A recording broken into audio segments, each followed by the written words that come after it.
That Gamergate, that was a huge thing in 2014, and it really did come down to the men really want to hold on to that misogynistic gameplay. Yes, that's the word. Yes. And they don't want to let this go, and you know, they just don't understand that how unhealthy it is, not only for women but for themselves. You know, it's hurting men, and many of them have no idea what's going on. It really is. You know, as many of you out there know. No, I still am an adult webcam model, and one thing I do say to my viewers, a lot of them, you know, they see these webcasts, but then they see that I'm an adult cam model, and they're like, "Oh, isn't this kind of contradictory? You know, are you still in porn?" And I'll tell you something interesting that a male friend of mine who was a porn Hall of Famer. I'm not going to say who it is, but he's done over 1,000 scenes, and I was talking to him about this, and he was like, "Well, you know, to me, webcamming really isn't porn." And I'm like, "Well, technically it is." And he's like, "No, because it's live, one-on-one. You're getting that actual personal experience with somebody." And he's like, "I've done over 1,000 scenes. To me, it's not porn, not at all." And I'm like, different. It is different. Well, you know, in an ideal world, people would just have healthy relationships and watch, you know, family-type movies. But when I do look at adult content out there for me to watch, my advice is, don't watch the pre-recorded porn anymore. If you're going to watch something adult, watch a live webcam girl. Actually talk to a person. It's going to get your social skills up. It's going to help you develop interpersonal skills. It's still not the best thing for you. I still think that you need to actually get out there and have a relationship with a real actual woman, because the actual women out there, they do want to meet you. Not enough of you guys do get out there.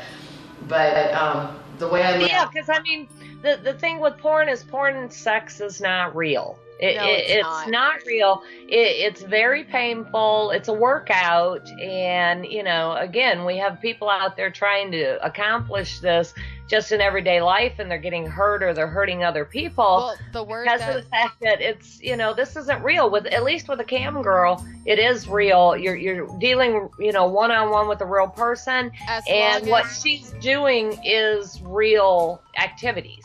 As long as she's completely independent and really doing it of her own, you know, volition, then I say that that's probably the healthiest type of adult entertainment you can watch online.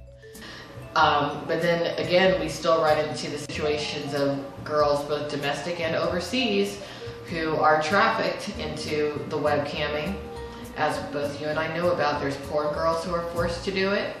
There's girls overseas who are forced to do it. So it's still not 100% you know, right. And I don't know if we're ever going to get to that point to where I can recommend any adult content as being healthy, because the reality is that no matter what, in every single genre, there is someone being exploited.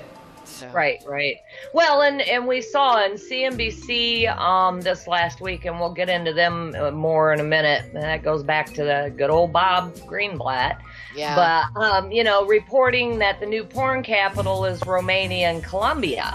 Mm-hmm. And you know, they were, the whole article was talking about webcamming girls, and the problem as you said, you know, consumers, you need to be aware of what you're purchasing, and you should not be purchasing webcamming shows from girls who are locked in houses that, you know, are held captive and webcamming, and that does happen, especially in these foreign countries.